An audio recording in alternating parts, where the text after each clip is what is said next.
Я там міська дівчинка, яка ніколи не уявляла собі життя в селі, що люди займаються якимись бізнесами. Для мене нормально це замовити таксі в село, з села. Це 16 тисяч, це небагато разів. Ой, ми такі чесні, вони кажуть. І ми кажемо, та ми теж чесні. Ну добре, давайте так домовимося.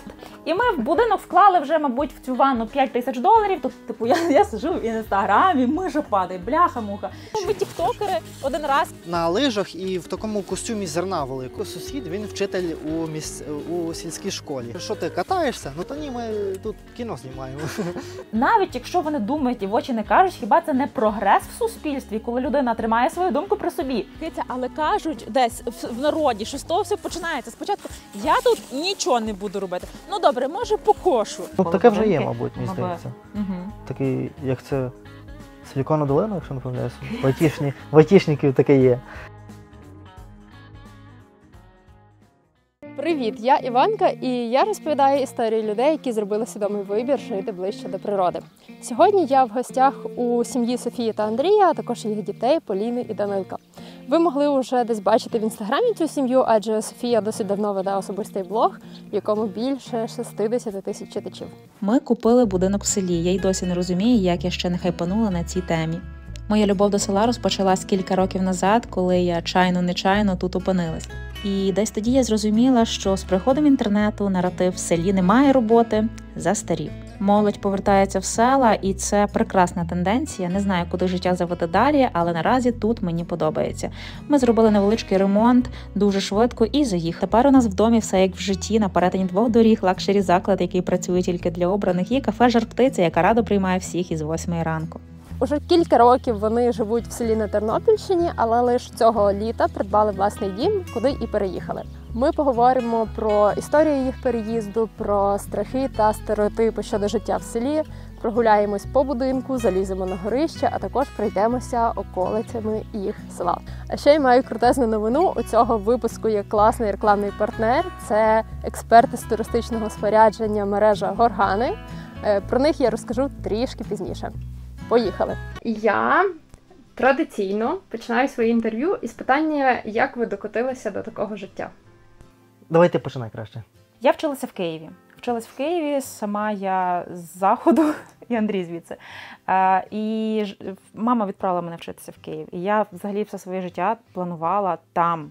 Я бачила своє майбутнє тільки в багатоповерхівках, десь так бажано 16-го поверху, щоб я дивилася, як там бігають люди. Мені здалося, що це дуже класно. Ось. Потім життя зв'язало з Андрієм, і ми жили тривалий час в Києві. Скільки років? 5 ми жили, напевно. Ого. Ми орендували квартиру.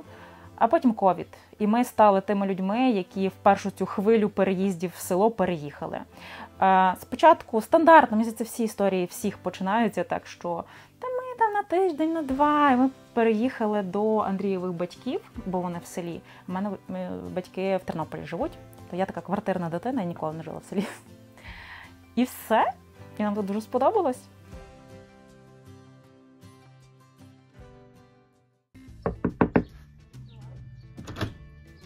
Тук-тук. Тут зараз в нас коридор, але насправді тут не було нічого заплановано, коли ми купили будинок. Десь фотки ми прикріпимо і відео якісь. Тут було просто цегла і нічого не було. Нам було головне, щоб були якісь плюс-мінус жилі кімнати і ванн-туалет. Тому ванн-туалет ми робили. Пізніше покажу. Звідси був вихід на 2-й поверх, така драбина, як на 2-й поверх, на горище. Ми там плануємо робити 2-й поверх. Якщо комусь буде цікаво, ми покажемо, що там зараз робиться. Поки ми його закрили, бо дуже задуває взимку і холодно. От, тут, коли ми заїхали в будинок, ми зробили ванну-туалет, нічого не було. І це не ідентифікувався як коридор, просто кімната якась. Такі коври в нас були. І ми думали, колись ми собі наймаємо якогось там дизайнера, планувальника, він нам розпланує гарнесенько простір і буде все дуже класно. Але ми пішли не дуже правильним шляхом, ми такі вкурвились, типу, срав пес, робимо вже. Виділили міні-бюджетик і дуже швидко зробили тут ремонт, тому що працюємо ми в тіктоках і нам, в принципі, знімаємо контент, важлива плюс-мінус гарненька картинка.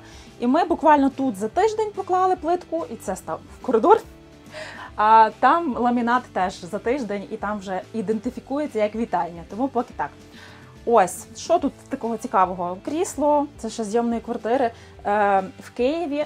Ми жили і на зйомних квартирах, і з батьками чоловіка, і ми вже трохи накопичили якихось меблів, і нам треба було просто перевезти їх сюди. Дзеркало з колишнього нашого інстамагазину теж непогано вписалося.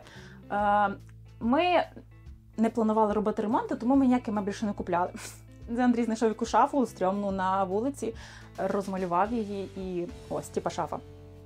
Це наш робочий костюм для Тік-Току. В принципі, все. Тут всі розвиваються, роздягаються і проходять далі. Я от відразу перейду до теми роботи, бо в мене є кілька відео, де я знімаю там про людей, хтось з них працює в IT, і от мені в коментарях прилітає там з цими айтішниками, все зрозуміло, в них купа грошей, ви от про простих людей розкажіть, нормальних. Ну, ми відкинемо той факт, що айтішники – це, в принципі, прості люди, які вивчились і працюють просто в сфері.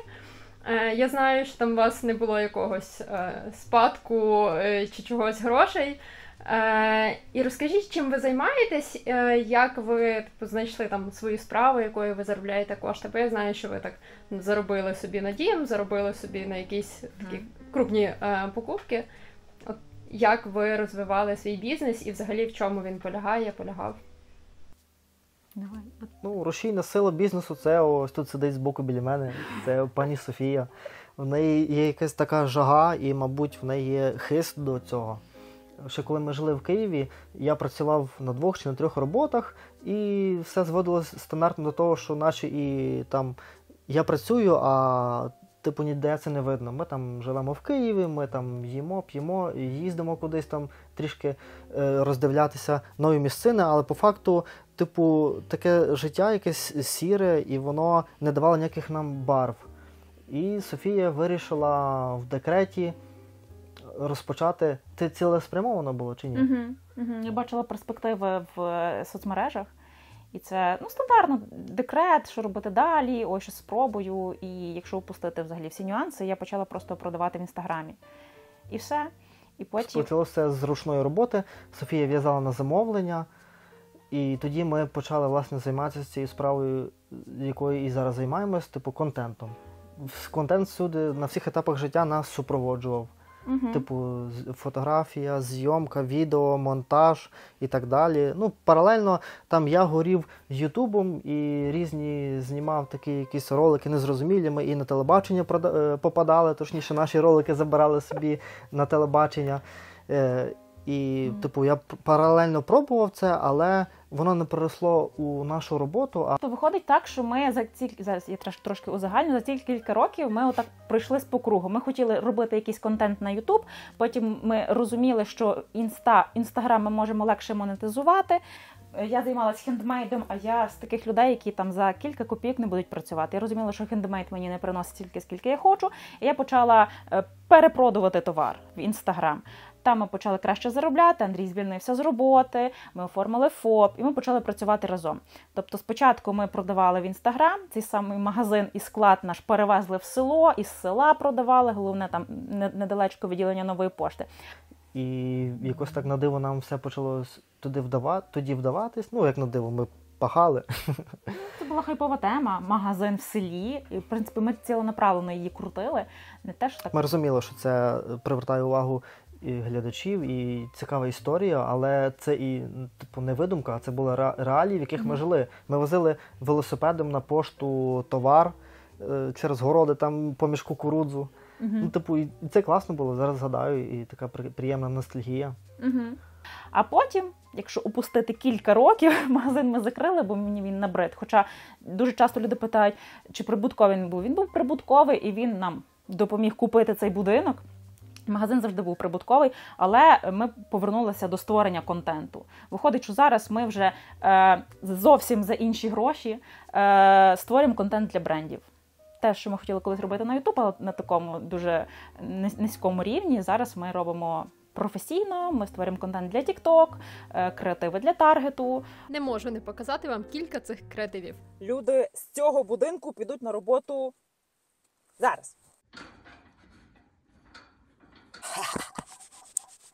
А з цього зараз. А як ти дізналась? Я стежу за ними в Інстаграм. Ну що, давай до роботи.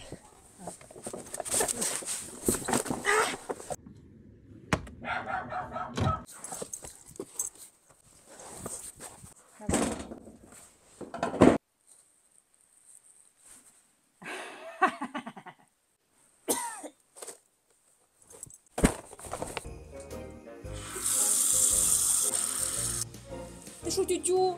Ми не мокрі бандити. Ми це робимо для того, щоб люди спробували нарешті хорошу каву. Привіт! Це я, Софія, а це адаптивний одяг, який так потрібен нашим пораненим бійцям у лікарнях. Я здорова людина, пробувала одягнути на себе звичайний одяг однією рукою, і у мене не виходить. А уявіть, як пораненим бійцям. Дуже часто вони не виходять із госпіталів, тому що не можуть одягнутися, переодягнутися, місяцями змінити нижню білизну. Цим відео я хочу підтримати ініціативу волонтерської організації «Швейна рота», де жінки по всій Україні, і не тільки по Україні, а й за кордоном шиють кіберодяг для наших поранених бійців. Ми хочемо, щоб про кіберодяг дізналася якнайбільша кількість людей, які цього потребують. Це, здавалося би, просте відео в інтеграції зі швейною ротою розлетілося на 3 мільйони переглядів. Всі посилання будуть в описі під відео. 4 слони, на яких тримається комфорт сучасної людини: світло, вода, вода, інтернет. І я четвертим назвала електрику, але світло і електрика – це те саме. От. Як у вас в селі зі зручностями? Зручно. А, четвертий – це дорога. От. О, дорога дуже слон – погана. це Не дорога. дуже. Бачиш? Бачиш? Давай ти розкажеш про позитив, а я про негатив. Світло нормально, але в селі, звісно ж, при якихось негодах, сильних морозах, якихось сильних вітрах виключають світло. Хоча в нас якихось таких критичних поки відключень світла не було, але більше, ніж в місті виключають, це факт. Інтернет нормальний, ми його провели сюди ще раніше, ніж заїхали, одразу, тільки ми навіть документи не переоформили, ми сюди інтернет вже провели. Теж без проблем, мобільний зв'язок поганий тут. Не прям такий поганий, але, наприклад, на мобільному інтернеті ти не посидиш. І також не в всіх, навіть частинах будинку, нормально ловить зв'язок. Хоча, так сказала, ніби це прям жахливо. Ні, можна додзвонитися, але бажаю кращого мобільний зв'язок. Вода в нас є, все добре. Вона взагалі є, я бачила водонапірна. Так. Ти розкажи. Є вода свіжа, гарна. Типу тут є отам башта, якщо там видно ззаді мене, якщо воно побачить. Башта водонапірна. Тут дуже хороший тиск води і немає проблем, як в багатоповерхівках, коли там не доходить на 8-й поверх вода і тому подібне. Адже ми жили вже і в Києві, і в Тернополі на 8-му поверсі, і з цим часто бувають проблеми. Люди зібрались, там здавали кошти, провели собі воду, і вона, мабуть, виходить значно дешевше, ніж в місті, і вона чиста, це не якась перероблена, переочищена технічно, це типу зі скважини, з такої вежі, хороша вода, якою ми користуємося і в побуті, і для приготування їжі, і п'ємо її. У вас є каналізація, чи у вас септик, чи Так, як? септик, зазвичай це є приватні септики у кожного вдома, і ми планували його робити. Але була проблема, що він мав вийти біля горіха, і горіх міг пропасти. І мені шкода було цього горіха, що не хотів, щоб він зіпсувався. А отут якраз під цією будівлею є підвал такий. Нас так льох називають, а по-різному там. І в цьому підвалі він добре змурований з каменю, і там ще залізні такі балки є. І ми просто туди підвели і закрили його, і зробили з нього септик. Дорога – це якраз невеличкий мінус, хоча він міг бути ще гіршим, бо колись ми в цю сторону їздили подорожувати на замки, і ми їхали сюди десь в 2 рази довше, бо тут була погана дорога. Але якраз перед тим, як ми сюди мали приїхати, тут зробили дорогу. І... Тобто доїзд до села нормальний, так, а центральна вже проблеми дорога, лише тут. Тільки по вулиці проблема. Проблема Тут сусіди нас прямо лякали, казали, що до осені буде так страшно, але ми, не боїмося такого, болота не боїмося, тому... Звичайною машиною заїдеш. От, до речі, у нас є автомобіль, і тому ми не боїмося. Без автомобіля ви собі уявляєте, ви б могли переїхати? Ні. Мабуть, ні, так. Село, воно не настільки наше віддалене від міста. Насправді, воно по кілометражу дуже близько до міста, до районного центру знаходиться. Але є села, від яких ти пішки можеш до міста дібратися, в нас ні. Це або маршрутку, яка їздить там раз в кілька годин, або свій автомобіль. Або таксі. Автомобілем недовго. Якщо чесно, мені без машини теж дуже складно, оскільки я постійно їжджу на зйомки з купою техніки, ношу це все на спині, мені б дуже хотілося просто покласти все в багажник і поїхати. Але я собі подумала так, якщо я поки не можу придбати авто, я можу покращити свій комфорт спорядженням і купити просто класний рюкзак. Тому що влітку я звернулася до експертів з туристичного спорядження магазину «Горгани», які допоможуть мені і вам зібратися просто будь-куди. Взагалі, рюкзак виявився моєю найкращою покупкою за останній час, тому що тепер я не обвішана цими всіма торбинками, штативами, в мене все поміщається в одному місці, і до того ж рюкзак закріпляється в різних частинах, і таким чином він мені розвантажує плечі і розподіляє вагу рівномірно по всьому. Так, що ще є цікавого у горганах? Окремо любов – це одяг, який просто захищає від холоду, від вітру, від дощу, бо, як кажуть, в скандинавських країнах не існує поганої погоди, існує просто неправильно підібраний одяг. Можна підібрати взуття, в якому буде комфортно ходити свої 10 тисяч кроків в день, навіть по калюжах, і воно взагалі не промокне. Якщо ж ви зібрались кудись їхати в теплу пору відпочивати на природі, то горгани можуть забезпечити вам ваш власний готель на 1000 зірок, починаючи від намету, спальника, каремату, закінчуючи посудом, горнятками і налобним ліхтариком. Я переконана, що якісне спорядження робить наші пригоди за межами 4 стін значно приємніше і комфортніше в будь-яку пору року. Тому щиро рекомендую знайти в описі під цим відео лінк на горгани, перейти та ознайомитися з ними ближче. А якщо ж ви вже збиралися щось там придбати, то зараз саме час, адже в магазині тривають сезонні знижки. Переходьте. Лінк в описі під відео. Це хто? Данило дуже любить сільськогосподарських тварин. Це йому Миколай приніс. Це хто? Це бик. Ба. З Андрієм, коли ми визначили, що ми хотіли будинок в селі, таке село, яке було б справжнє село. У нас там не дуже із селом пов'язана робота, тобто ми така, трошечки нетипічні сільські жителі, але нам подобається, коли це не якась приміська зона, а тут прям ходять кури, гуси, курівки, телята. Нам це здається дуже прикольно. І тут в людей дуже багато тварин, бо по таких трохи інших селах вже мало хто тримає курів, а нас тут ще є гуси майже в кожній хаті в людей. Тому улюблена тварина Данила гуска, вона... Люба, пішли, ходи. Дитина подзвонила, сказала вийти їм на зустріч, бо тут місцеві авторитети стоять на вулиці і нікого не пропускають. Зараз будемо розбиратися. Так, хто тут головний? Хто головний?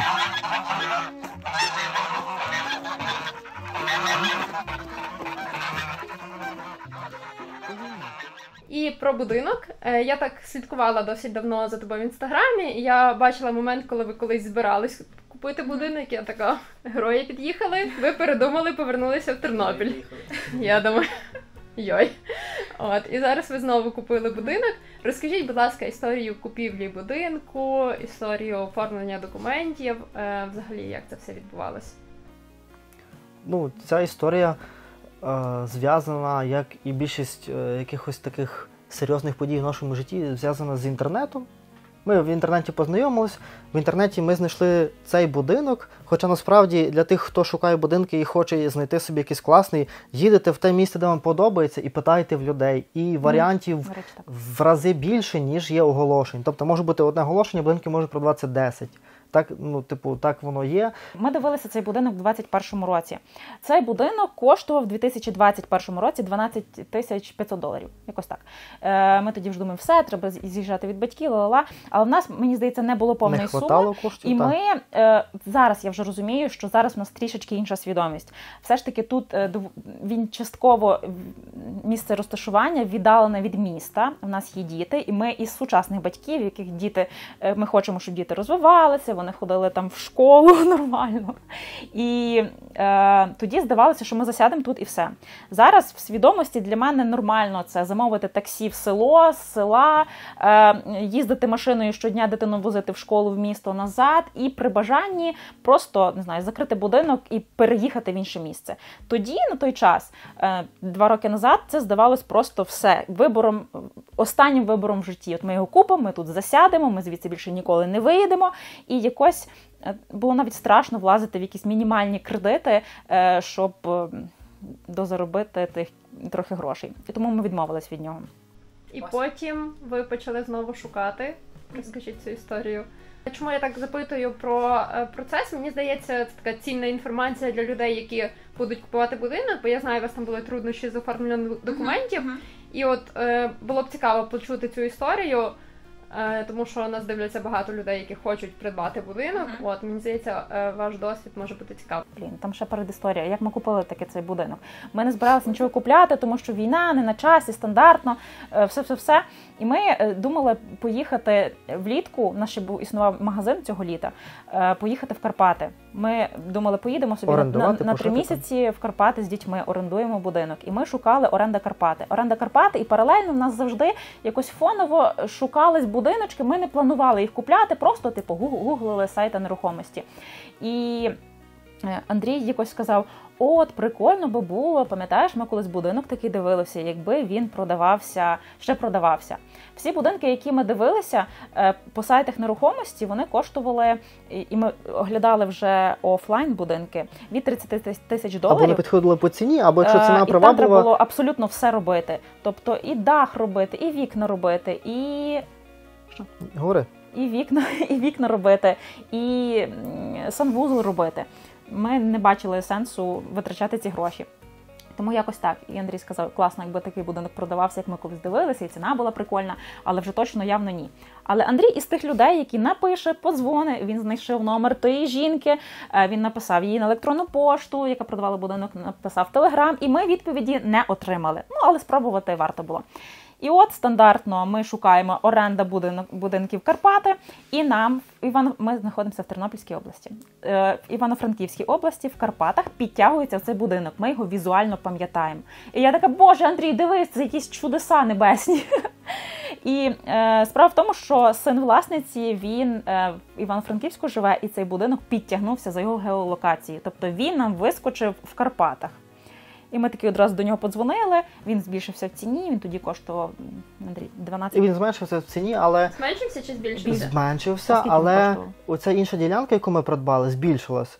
Будинок зменшився десь на $600, бо його тривалий час ніхто не купляв, але оця ділянка, спочатку вони хотіли $2000, а потім вона стала $4000. Скільки ми це все купили?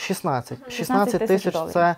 Це те, на що ви розраховували, коли погоджувалися цю угоду. Оце ми перескочили з теми на тему, а коли ми вже переоформляли, то нам вийшло ще плюс $2000 за те, щоб переоформити. І в нас взагалі за законом певний податок лежить на покупцеві, певний на продавцеві. Наш продавець відмовився платити свій податок.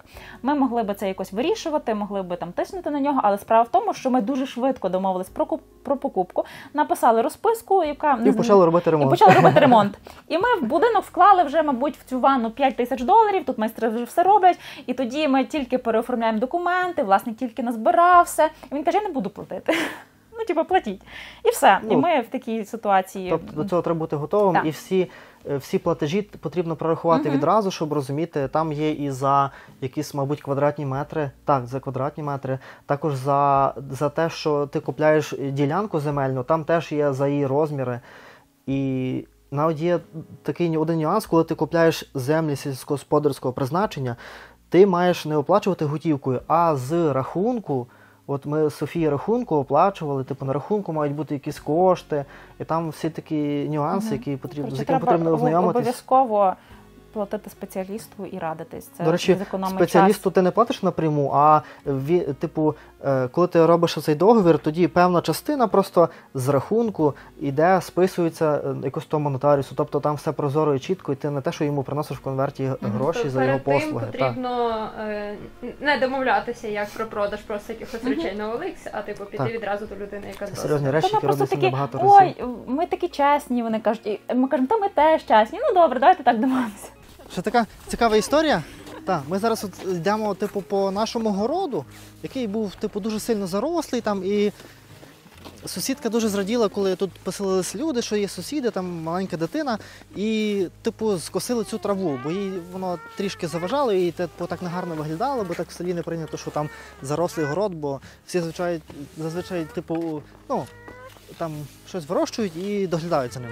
І ми вирішили теж не виділятися сильно від людей, і отут зорали один ар. Це дуже маленька частинка, і сусіди так трошки на це вони так здивувалися, що ми не цілий огород зорали, а дуже трішки. Ну і там з того ми там посадимо цибулю і малину, там щось таке. Дивіться, але кажуть десь в народі, що з того все починається. Спочатку я тут нічого не буду робити. Ну добре, може покошу. Так, Ну, до речі, добре, підписники з цього теж сміялися, що це початок кінця.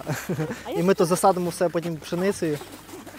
От ми викупили ці поля, і ми подумали, один власник вже перепишемо все і нехай буде. Плюс тут ліс поблизу. Можливо, колись ми щось придумаємо, але наразі тут нічого ні садити, ні засівати ми не плануємо. Просто прикольно гуляти. А ще, якщо так дивитись точково, то ми наче в Карпатах. От якщо подивитись туди, там такий сосновий ліс, і там наче частина Карпат. І так само туди дивитись. А якщо дивитися в загальному, то ми в селі. На Тернопільщині.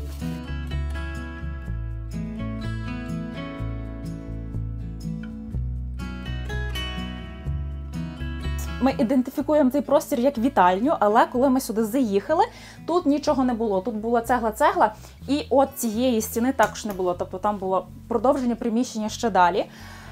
Тут також були коври, і ми відкладали ремонт в цій кімнаті теж до кращих часів, бо ми не знали, може тут буде кухня, може тут буде якась зала. Але хочеться жити тут і вже, і ми зробили просто вітальню. Якщо захочемо, через кілька років переробимо. Швиденько поклали ламінат, купили диван і, в принципі, тут тусуємося і знімаємо там основні наші ролики. Софтбокси, світло для контенту. Я знаю, що дуже багатьох цікавить, чим заробляють люди в селі. Я читала в тебе коменти під роликами. Ну добре, це все дуже цікаво, але де вони гроші беруть? Так от, ми знімаємо контент для брендів. Це також меблі із колишніх наших квартир, які ми позвозили. Стіл гарно вписався, стілець гарно вписався. В принципі, тут також... А розкажи, будь ласка, за стелю. Вона не закінчена, як я розумію, що Так, тут стеля зараз? тут не закінчена. Коли ми тільки заїхали в будинок, тут не було нічого, були 2 жилі кімнати, в яких, в принципі, можна було вже жити. І ми почали робити ванну. Ми найняли швиденько майстрів, і вони почали робити ванну. І плюс вони розкинули, що це? Електрику і побілили стіни. Тобто все, що зробили майстри на першому етапі, це за місяць часу. Бо нам було важливо не чекати десь жити знову на зйомних, чи чекати ідеального ремонту. Нам було важливо якнайшвидше зробити якийсь мінімум для життя, заїхати і вже по факту тут робити. Тому що зробили майстри? Вони розкинули електрику, вони побілили тут стіни, щоб кімнати виглядали як жилі, і вони зробили ванну. Це найбільше капіталовкладення наше на першочерговому етапі. А про стелю, до речі, ще ми собі вже тут зробили ремонт, і думаємо, вже стелю, зробимо яку-небудь, якусь гарненьку. Але на другому поверсі, там ще горище, там нічого немає, і там миші, як коні. Вони тут так тарабанять своїми лапками, і ми думаємо, вони прогризуть нахрен всю стелю. І ми відклали стелю, відклали до кращих часів, бо одного разу тут десь через якусь щілину випала миша. Типу, я сиджу в інстаграмі, миша падає, бляха-муха. Це було дуже страшно. Тому весною ми цим займаємося. Ми їх виведемо і там щось зробимо. Ідемо у ванну. Так, ідемо у ванну. Це наша гордість. Так як в нас 2 дітей, і якби романтики митися в тазіках я не бачу, От мені подобається, бо я знаю, що дуже багато хто романтизує село і романтизує ці всі незручності. В когось стереотипне уявлення, що всі миються в тазіках, а хтось навпаки це дуже романтизує. Я не романтизую. Мені подобається село, але з комфортом і зручностями. Тому прошу. Ми найняли майстрів, вони були дуже прикольні, реально, знаєте, не такі, що бухають, що там прогулюють дні. Вони з дня в день гарненько приходили і буквально за місяць нам тут все зробили. От вимурували цю стіну, тут нічого не було, додам потім відео. Плитку, коротше, тут все є, що потрібно. Я дознімаю свої естетик розпаковочки, рекламу в блозі, тому що тут дуже красиво, там ні. Андрій, що, вже підкажи щось? Ага. І ходи сюди, Іванка. Я тут. Ходи, зайди сюди на секунду. Що? Відчуваєш тепло в ноги? Точно. Чуваю. Так. Тут трішки теплої підлоги є. Так, ми поставили тут теплу підлогу, а підписники писали, ой, добре, було в вітальні, в коридорі, але ми там так робили все швидко і там немає, а тут є. Це єдине, чим ми можемо похвалитися. Так. Ось тут в ванну ми там зробили під ключ, тут все гарнесенько, поставили двері, але, якщо дати трішечки вправо, тоді там цей Нарнія. Ми навіть назвали це місце кафе «Жар-птиця». Це так, знаєте, як в якихось абсолютно всіх містах є спочатку якийсь лакшері заклад, але тільки ти трішечки завернеш за поворот, тут є кав'ярня, яка тебе приймає там, не знаю, з 7 ранку до останнього клієнта. Тому сюди. Це кухня. Так, тут не дуже насправді красиво, і ми тут нічого ще не робили. Ну як, трошечки робили, але майже нічого не робили. Тому що ми з самого початку не знали, що де в нас буде, і ми не знали, чи тут буде кухня чи ні. Тобто якісь мінімальні умови проживання ми зробили, а кухня так, почекає. Заходь. Ну що тут? Тут так собі. Андрій придумав, що хоч щось, що прикрасить цю кухню, це дерево, намальоване власноруч. Ну таке. Тому ми назвали це місце кафе «Жар-птиця». Тут стіл був від попередніх власників, крісла від попередніх власників. Тут у нас малесенька газова плиточка, але нам вистачає, насправді. Ось. Тому тут реально все чекає кращих часів. Це що за радіатор? Це батарея?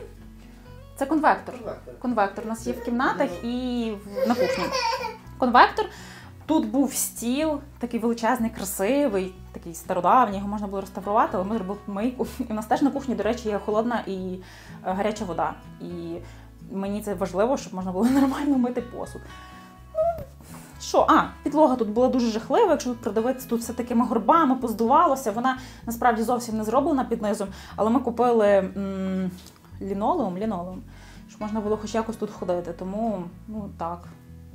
Зараз, щоб люди правильно зрозуміли, що це не просто листя, а тут і стовбур, все як має бути, що це справжнє дерево. І це малювала моя молодша сестра, школярка.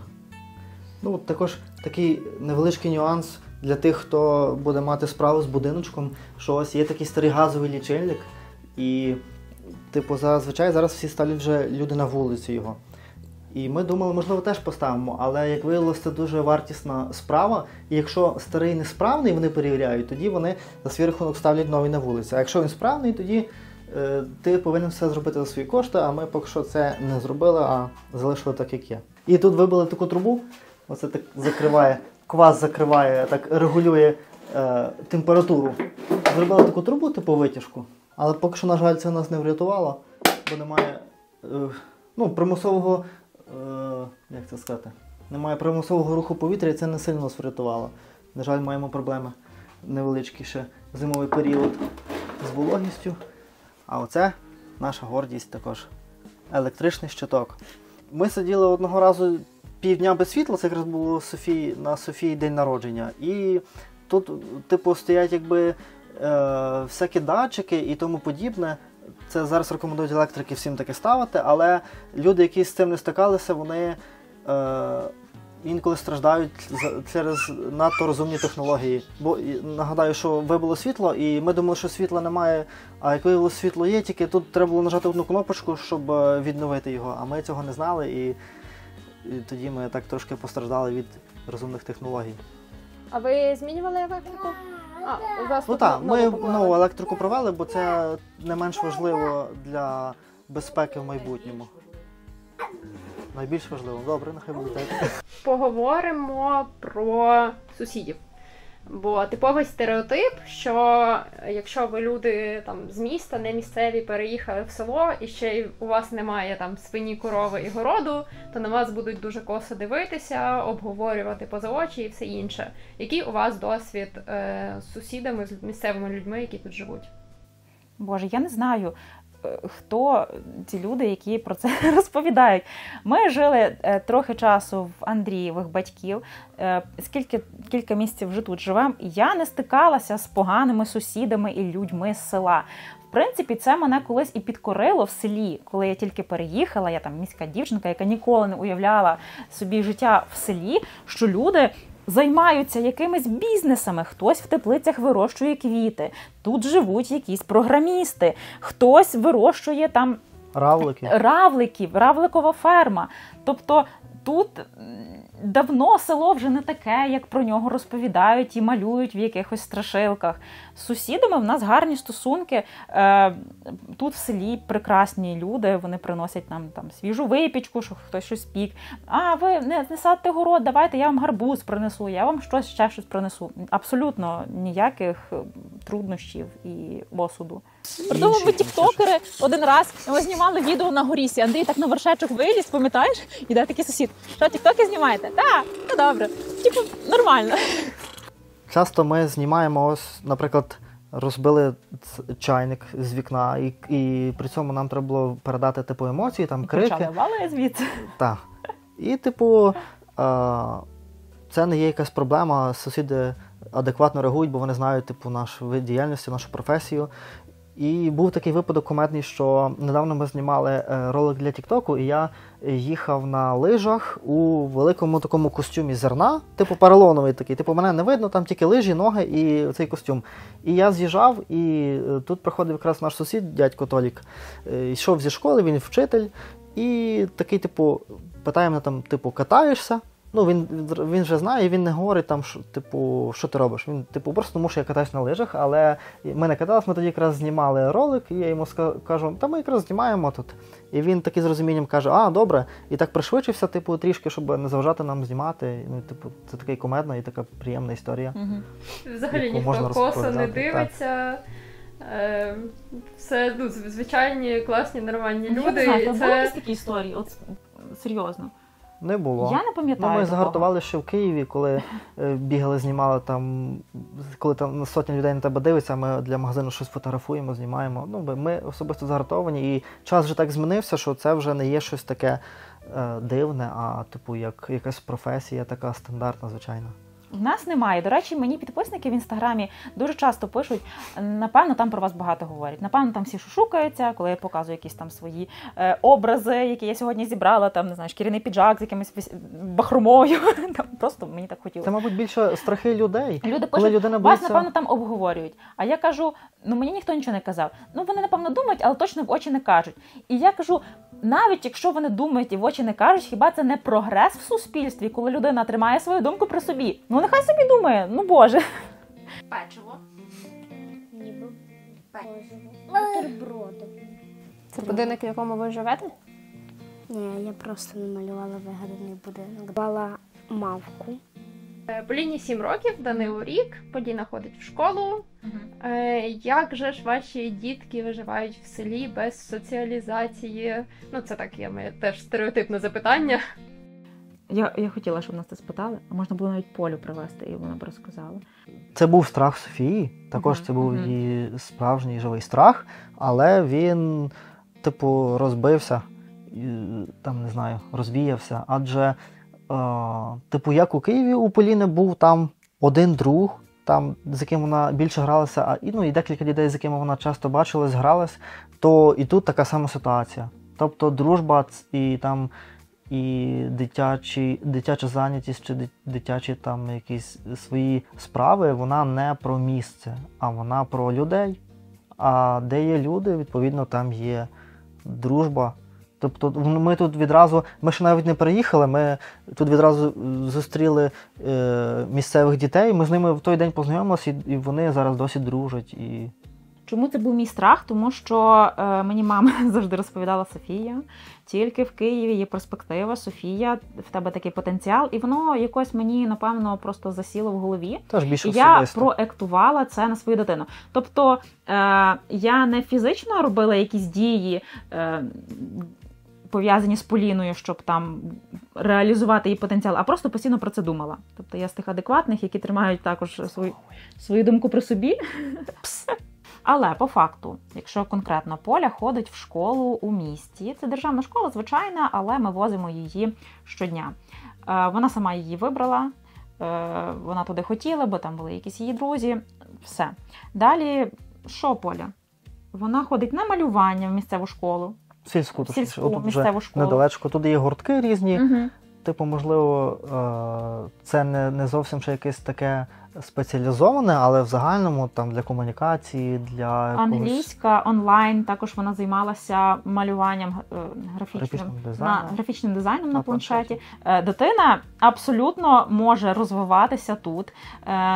Щодо дітей в селі також є така думка, що там села вимирають, можливо, якісь так, частково 100%. В нашому є діти, Поля одразу тут знайшла там друзів, і вона грається з дітьми, вона ходить в гості на день народження, до неї сюди також приходять, з однокласниками граються, тусуються, ходять один до одного в гості, також як сучасні батьки, везу її до подружки в місто, бо подружка живе тут недалеко в місті. Її привожу сюди до нас в село, подружку, вони тут двоє граються. То все добре. З приводу Поліни, дуже вагомим фактором, який підштовхнув нас до покупки саме цього будинку, було те, що Поля, вона не хотіла нікуди переїздити. Тобто це не так, що ми тягнемо свою дитину, все, ти будеш жити в селі, на хуторі. Ні. Вона хоче жити в селі. Вона жила трохи з нами в Києві, скільки, з ними, до 4 років. Добряче, вона більше часу жила в місті. Так, і вона не хоче в місто.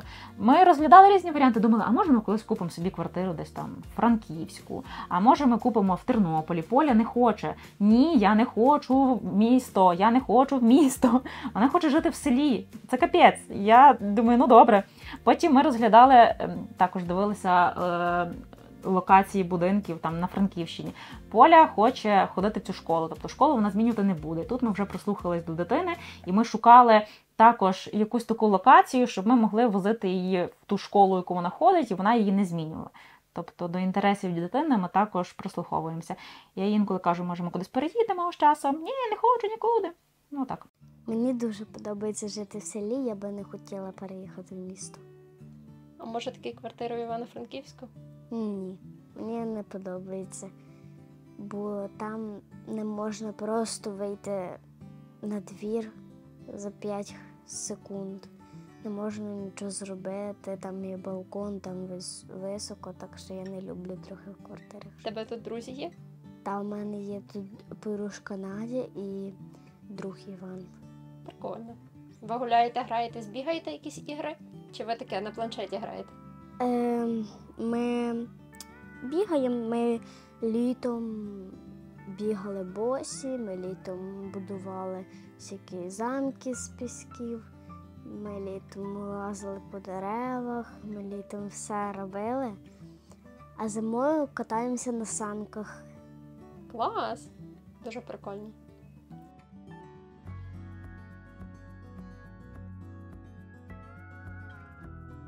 Так, пішли. Тут в нас кімнати, в яких ми зараз тусуємося, основні наші для проживання, але ми придумали собі, що тут кімнати вже не будуть. Колись, коли ми будемо робити другий поверх, то всі спальні місця, зони, кімната переносяться туди. Але поки тут ми живемо, тут були кімнати, теж вставимо якісь фотки, відео вже від попередніх власників. Взагалі це колишня маленька хатинка. Все інше, що там, це добудова. Отут що? Так, коридор, власне, вітальня, це вже добудова до маленької старої хатинки. Так, оце якраз ці дві кімнати, це була стара хата, старий будиночок, а от там, де ми були тільки що, там все добудоване і, типу, нове, можна сказати. Так, тут ми визначили, що буде кімната Полі, і тут ми дозволили їй робити все, що вона хоче. Я про шпалери не розповіла. Тобто тут були вже кімнати, розповідала раніше, що ми купували будинок так, щоб заїхати і жити. І тут кімнати були, в принципі, жилі. Тільки вони були дуже темні, тут були такі стрьомні обої, якісь жовті, такі некрасиві. Додам фото. Ми перефарбували шпалери. Перепрошую, ми перефарбували шпалери у білий колір. Тобто ми тут більше нічого із ремонту не робили, лише перефарбували шпалери тимчасово. Тут був красивий, гарний ламінат, гарна підлога. Тобто, він був. Нам пощастило дуже із будиночком. І дах був, можливо, зовні ми знімемо. Тобто ми купили будинок вже із гарними вікнами, вони були змінені, дах був змінений. І тут в цих двох кімнатах була гарна підлога. Ось. Тому тут Поля, тут кімната Поліни. Як ми обігріваємося, в нас в кімнатах є конвектори, вони також були із будинком, і нам цього вистачає. В нас ще є грубка, зараз покажу, може, в тій кімнаті. Інколи ми палимо, але більше для вайбу, бо це прикольно, там тріскотить деревина, гарно пахне, але загалом нам цього обігріву вистачає конвекторами. Тут ми тусуємося, ми живемо. Ліжко в нас також було нажите до. У нас ще була шафа, насправді. Вона була дуже красива, ми її замовили відносно нещодавно, ще до переїзду. Але тут дуже низькі стелі, і шафа нам не влізла. Тому шафа наша – це от. Можете глянути. У нас все в коробках нової пошти, і шафу ми не купуємо. Якраз з тими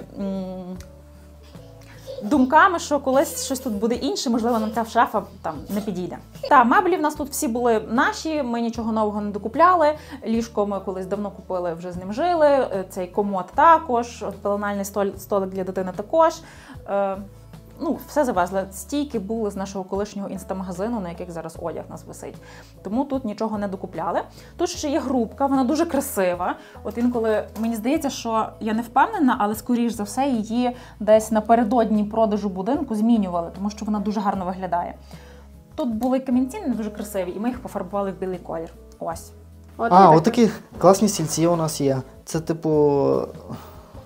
старенькі крісла, які були на попередньому нашому місці проживання, там, де жила моя бабуся, там батьки живуть зараз. І це звичайні такі крісла, а ми їх балончиком пофарбували, почистили спочатку, пофарбували, і оце таке, не знаю, воно для мене особисто несе більше цінності, аніж якісь там класні нові стільці, які ми придбали вже пізніше. Вхід був з будинку зсередини, але ми його закрили на зиму, щоб там не було холодно. Все зашити повністю. Тепер отак чисто на гриші треба туго ходити.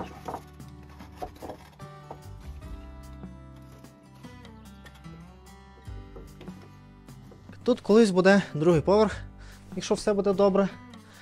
І тут ми вже трішки прибирали, тут було дуже багато різного хламу від попередніх власників, як хламу.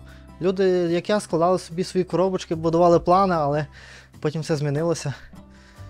І ми дуже багато вивезли, окремо автомобіль наймали вантажний, щоб вивезти все на сміття. Тут жили шершні, дуже багато було таких типу личинок, чи це як називається, такі з глини зроблені будиночки, личинка, мабуть, чи яка це стадія. І шершні дуже багато було.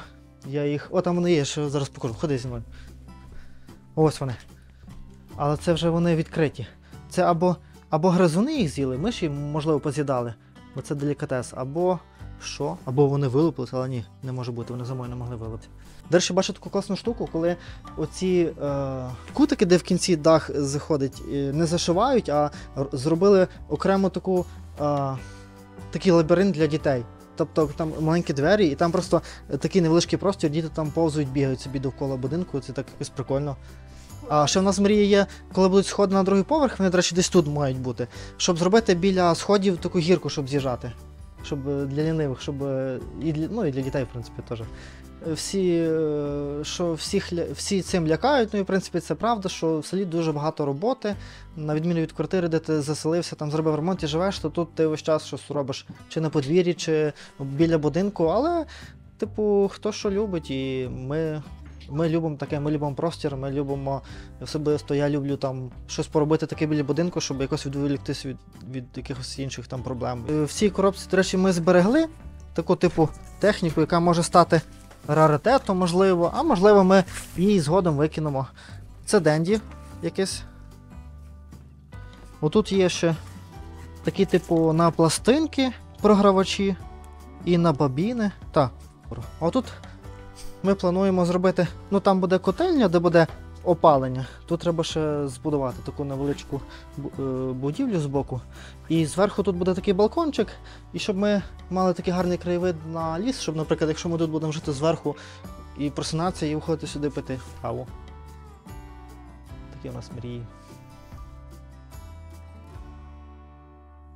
Де горобців багато, де вони тут живуть, вони вже тут звикли, бо декілька років тут ніхто не жив, і все заросло. І оце виноград, оце все, він росте. Він був, наче, не знаю, якась хижа рослина десь там в джунглях. Він просто заполонив всі дерева і просто нависав, можливо, фотографії знайдемо, нависав на всі дерева і блокував їх, щоб вони не могли давати нормальні плоди, не могли рости, бо цей виноград, він як хижак все захопив. І тут прямо така навіть земля була, якась волога. Це таке якесь ніби з фільму жахів було. Але ми це все почистили, порізали і плануємо зробити тут собі маленький садочок. От як ви думаєте, що ви можете привнести своїм переїздом для розвитку цього села? І чи можете ви щось привнести? Звісно, можемо. Якщо у нас буде можливість, а я думаю, вона буде, то ми, звісно, хочемо зробити тут щось більш комфортне для, наприклад, тих самих дітей. От як наш друг зробив в тому селі, де живуть мої батьки. Він, до речі, програміст. І він, зробив дитячий майданчик, збудував для дітей, не конкретно для себе теж, але і для всіх, які там живуть. І тобто це найперше, найпростіше. Можна зробити дитячий майданчик, можна зробити спортивний майданчик для дітей. А також, якщо ми будемо, можливо, дасть Бог, кращих часів, можливо, міська влада до нас прислухається і зробить тут дорогу. Ми будемо казати, тут немає дороги, і на нас звернуть увагу, і тут зроблять. Мені подобається, як люди переїжджають, вони мають свій бізнес, і якщо вони там міняють реєстрацію, реєструються як ФОП по місцю проживання, у нас там децентралізація, гроші йдуть на місце, так. І тоді вже ти можеш іти в міську, в сільську раду і запитувати. Так, мої податки йдуть в це міський бюджет. А ще я надзвичайно вдячна всім, хто підтримує мій блог фінансово. І якщо ви хотіли закинути чайові після перегляду відео, бо воно вам прям надзвичайно сподобалось, то всі лінки є в описі під відео. Це наша традиція така. Ми зібрали урожай з горіха і кожного дня їмо ці горішки собі на вулицю розбиваємо. Особливо Данило любить. Чи відчувається вам переїзд в село як такий дауншифтинг, як крок назад, як slow living? Теж один із страхів Софії колись був, але він потім теж розвіявся. Не дауншифтинг. Я не знаю, що це. Крок назад, що ти відкотилась. Так, до землі, в село, таке, до природи. Просто, як у мене, мені цей... Теж я для себе бачила два варіанти переїзду, наприклад. З того, що я чула від людей, це або ти переїжджаєш в якийсь там котедж під Києвом, або ти такий дауншифтинг, не доїдеш, там ти відмовляєшся від цивілізації, тобі не так важливо якісь зручності, комфорт, все таке. І тому дуже часто людей, які переїздять в село, називають дауншифтерами. Але мені особисто воно так не сприймається, тому що, як мінімум, ти займаєшся своїм комфортом, ти його будуєш навколо себе. І, як мені здається, життя в селі також може бути досить активним. В мене не відчувається. Тут також ця фонова штука мамина. Я працюю над цим з психотерапевтом. Село це там капець. Тому я думаю, що це частково мені нав'язана думка, яка мені фонить. Але ні, я не відчуваю. Тому що перше, що я подумала, коли ми приїхали в село, тоді, коли у нас ще був інстаграм-магазин, як круто, коли ти в поспіху живеш, а з інстаграм-магазином, та й зараз створенням контенту, ми доволі в поспіху живемо. Це поспіх не в біганині кудись фізичній, а отут на місці. Ми постійно міскуємо і ми постійно працюємо головою. І мені подобається, коли ти працюєш головою, активно мозок кипить, і ти отак відкриваєш двері, виходиш на вулицю, там якийсь є котик, собачка, гусочка, і ти заземляєшся. Це миттєве заземлення, воно мене дуже підкупило колись. Береш з собою щось поїсти чи попити, виходиш, і ти переключаєшся, це дуже допомагає. І я досі такої ж думки, і досі від цього просто кайфую, коли ти дуже інтелектуально працюєш в інтернетах тих ваших, а потім можеш миттєво заземлитися. Я в цьому бачу тільки плюси. Колись мені здавалось, коли я в Києві жила, що я от кайфую від цієї біганини, мурашника, і я от зараз згадую, скільки часу я на метро витрачала, і мені здавалося теж, що так життя отак мимо тик-тик-тик-тик пробігає, і зараз якось час повільніше йде, напевно.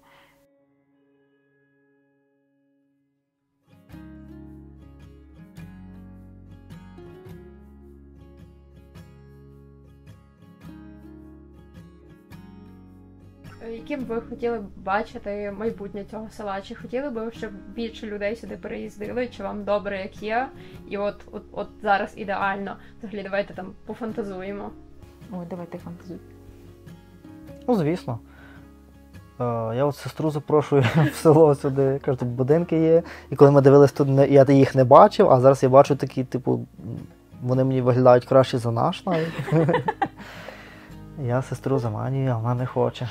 Ну, окей, А в загальному, саме по цьому селу ми бачимо таку тенденцію, що якраз оця вулиця, вона якраз почала відроджуватись. І ми вже не першопрохідці. Ми не перші, хто сюди переїхав з молоді. А вже десь років 7 отут почали заселятись, там хтось на бабусину хату переїхав, хтось купив. І, власне, ця вулиця під лісом, вона як набуває нового життя. І це якось так, навіть я не бачу в чому фантазувати, бо вона, типу, воно вже відбувається само собою.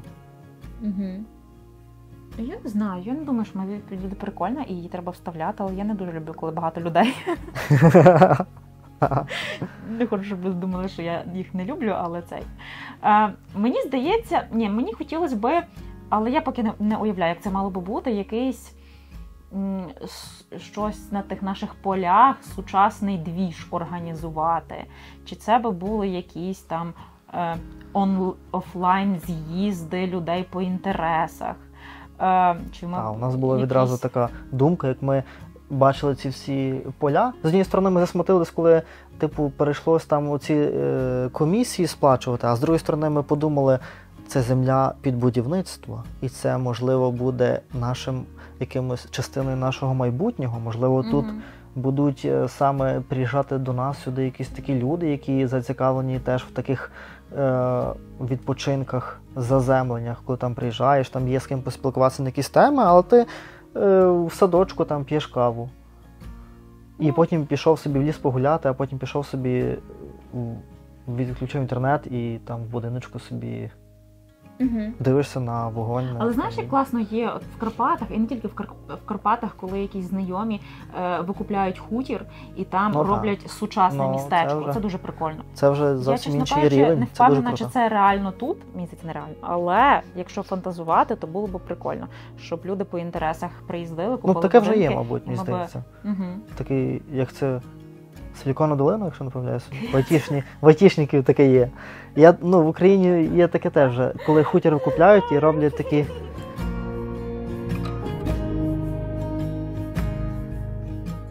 Дякую, що провели цей час разом з нами. Вдячна за всі підписки, вподобайки та поширення відео. Це надзвичайно приємно бачити, що мене дивляться реальні люди, а не лише просто якісь цифри в статистиці. Під відео є посилання на горгани. Підписуйтесь, переходьте, купуйте, цікавтесь, розпитуйте, заходьте в магазини. Також обов'язково дам посилання на блог Софії в інстаграмі та мій блог. Підписуйтесь, ставте вподобайки, слідкуйте і до нових зустрічей. Па-па! Дякую вам за інтерв'ю. Вже? А сьогодні нас не будуть питати, як ми один одного полюбили. Це не та тема. Типу, стереотип, що село, тут всі якісь ведуть, як українською? Сплетні українською. Плітки. Боже, тільки це вирізати.